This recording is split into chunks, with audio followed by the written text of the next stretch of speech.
নিজের ১৬ বছর বয়সে নিজের পরিবারের সম্পূর্ণ দায়িত্ব কাঁধে নিয়ে নিজের ছোট ভাই বোনগুলোকে দেখভাল করার জন্য একা ঘরে বাবার দিকে তাকিয়ে একটা ছেঁড়া গেঞ্জি পরে বাড়ি থেকে বেরিয়েছি। না না, পুরোটা না, অল্পটুকুই ছেঁড়া ছিল, যেটা মধ্যবিত্ত পরিবারে হামেশাই হয়ে থাকে।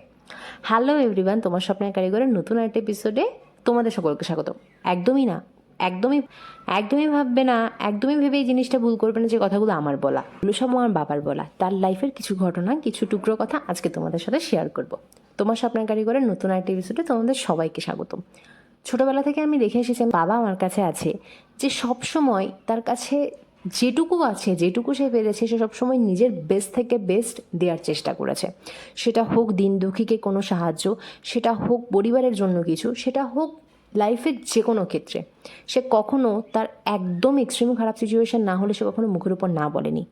তবে সে একটা কথা সবসময় বলতো, আমি বাম হাতে দেবো, আমার ডান হাত জানতে পারবে না। দেবো সেটা একমাত্র জানাবো ভগবান বা ঈশ্বরকে, তিনিই সেটার বিচার করবে বা তিনি সমস্ত কর্মের বিচার করে। কিন্তু কিছু কিছু সময় এমন একটা সিচুয়েশন এসে যায় যেখানে ওই যে বলার নিজের ঢোল মাঝে মাঝে নিজেকেই ফাটাতে হয়।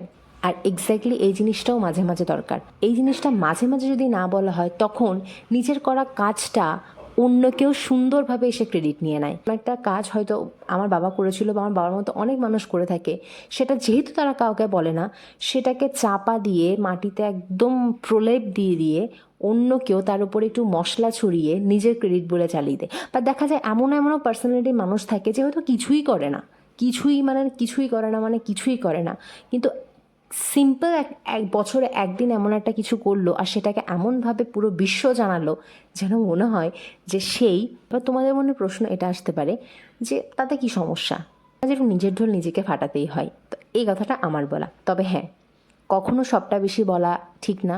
আমি এটা করেছি, আমি ওটা করেছি, আমি এর জন্য এটা করেছি, আমি সেটার জন্য সেটা করেছি। হ্যাঁ, অবশ্যই বলতে হবে সময় বুঝে, সিচুয়েশান বুঝে।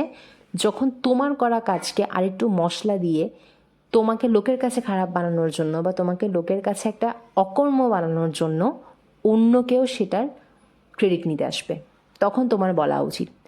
তবে সব সময় বলাটা একদমই উচিত না। যে এই জিনিসটা আমি ছোটোবেলা থেকে বাবাকে করে আসতে দেখেছি। আজও তিনি এমন কিছু করেন যেটা হয়তো তিনি বাইরে করে থাকেন, বাইরে কোনো হেল্প করে থাকেন বা বাইরে কোনো, উনি এটাই এখনও অবধি বিশ্বাস করে যে আমি যেটা বাম হাতে করব আর আমি যেটা করব বা আমি যে কাজ করব, শুধু বিচার আমাকে একমাত্র আমার ঈশ্বর, আমার ভগবানই করতে পারে।